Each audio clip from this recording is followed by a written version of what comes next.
যাচাই না করে শুধুমাত্র একটি মিথ্যা মামলার বরাত দিয়ে পত্রিকাগুলো উক্ত সংবাদ প্রকাশ করে, যা সাংবাদিকতার নীতি পরিপন্থী।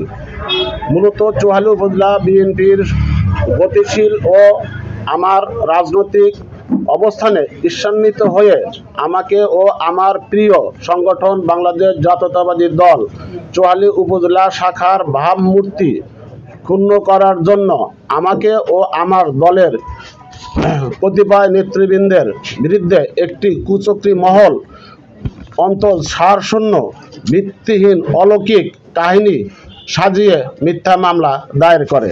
আমার অনেক নেতাকর্মী ফেসবুকে এর ব্যাপকভাবে আপনার ফেসবুকে পোস্ট করেছে, যা আপনার দৃষ্টি গোচর হয়ে থাকার কথা। প্রিয় সাংবাদিক ভাইরা, আপনাদের মাধ্যমে আপনাদের ঘিরে প্রকাশিত সংবাদের তীব্র নিন্দা ও প্রতিবাদ জানাচ্ছি। আমি হলফ করে বলছি যে সমস্ত অভিযোগ আনা হয়েছে এর সাথে আমার এবং নেতৃবৃন্দের ন্যূনতম কোনো সংশ্লিষ্টতা নেই।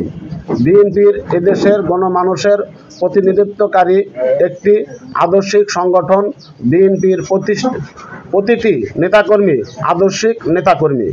কাজেই কোনো চক্রান্তকারীদের অপপ্রচারে বিভ্রান্ত না হওয়ার জন্য চৌহালি উপজেলার সর্বস্তরের জনসাধারণকে বিনীত অনুরোধ জানাচ্ছি। আজকে এখানে উপস্থিত সকল